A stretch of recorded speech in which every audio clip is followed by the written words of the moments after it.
Hello, everybody, and welcome to another episode of Matters Ago. Today, I wanted to talk about perspective. And what I mean by perspective, I mean just an observation I've made while working with people from all over the world, because here in Melbourne, it's a very multicultural sort of society. So, you're going to be working with people from all over the world in pretty much any job you do. And over the years, I've done many different jobs, from chef to nursing to cleaner, whatever the case may be. I've worked with a lot of different people, and something that I've noticed about people, and I did mention this a little bit in part in my mental strength rant, but people from other countries, especially where they've seen like all sorts of horrible atrocities or really bad political corruption and stuff like that, like some of the most extreme cases of this, is they have this funny, like, sort of extra perspective on the world and how things are. Like, for instance, there's one guy I used to work with, Angelo. He was a large, very tall Sudanese fellow and very dark skinned. And living in Australia, of course, he definitely, on more than one occasion, dealt with some racism. Like, people just straight up calling him a nigger or telling him to fuck off back to his own country. The guy was a fantastic guy. Now, me personally, I really don't judge people on their race or any of that. I judge, person to person. People are people, we're all different, and some people are good, some people are shit. That's just me personally. Unfortunately, in this world, there are people who think very, historically, I guess, or ancient minded kind of motherfuckers who saw this man and saw a thief and someone terrible, and all the stereotypes that come with that sort of racist way of thinking. And I often asked him about it. Does it really upset you? Do you get really mad? Do you sometimes see these protests and think you should join in? And he turned to me and he said, "Look, in the grand scheme of things, someone else's words means nothing to my life experience. I've seen all the worst of life, I've seen all the best of life. I learned to appreciate the things I have." And then went on to explain how living in Australia there's a lot more luxuries and opportunity for him, and he's just so grateful every day that he can just pretty much ignore the racism. He did add that if it did get to physical, he was more than able to defend himself, being, an ex-military guy and whatnot, and quite a large man, like he could handle himself. But that aside, if you contrast that to how, like we see in the media, on social media and whatnot, how, like, say, an African American person would respond to even just the word nigger being said by a white person is usually really strong, and like they really take it bad. But this guy was experiencing people, like, there were people trying to get him kicked out of his house. Like, it got to that level of racism, and he still had a smile on his face about it, and he didn't even retaliate to the people. He said, "I just pay no mind to it and accept the luxuries I have in life." He did add that when you do, like, give, like, the reaction, it's like, this is something you get told your whole life, even when you get bullied. Like, if you give the bully the reaction, they're going to continue. In fact, you usually just exacerbate it. And we're seeing it in America where, like, there's a lot of young people who know they're going to get that reaction, so they deliberately be racist and, crude humor and whatnot, and piss people off on purpose because they know they're going to get the reaction.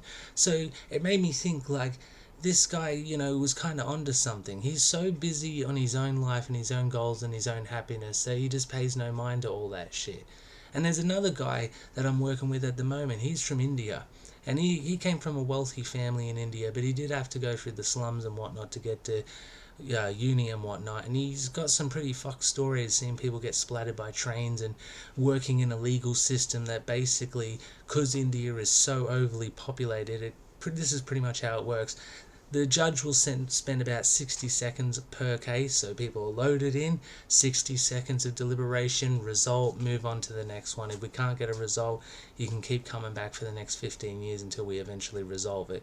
So that does cause, like, things like murder and whatnot to get pushed to a side pretty much constantly. So there's people out there just willingly murdering, and because the legal system is so overdone, there's not much they can do about it. So he might have been wealthy, but he was traveling with a gun on him and stuff. It's like a pretty full-on place.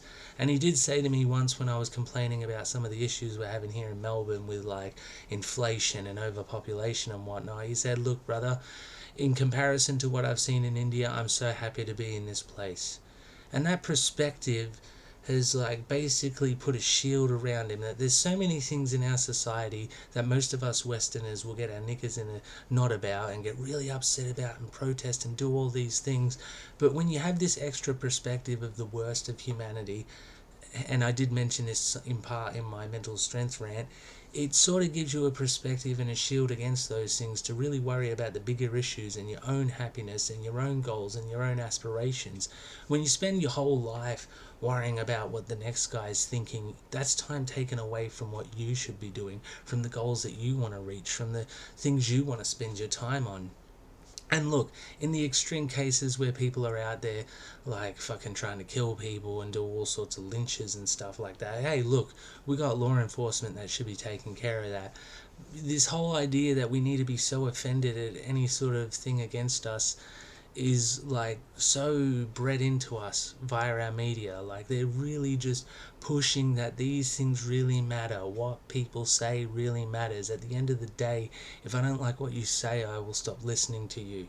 I will walk away from you. I don't need to hear your opinion. We don't agree. There's no point to discuss, and there's no point for me to get angry and start screaming back at you the facts that I have, so you can then scream facts back at me, and we both pretty much just spread misinformation between each other. Because that's another thing. In this day and age, there's so many things going on and so much complex shit that comes down to corruption and all the horrible things in the world that are just going over most of our heads.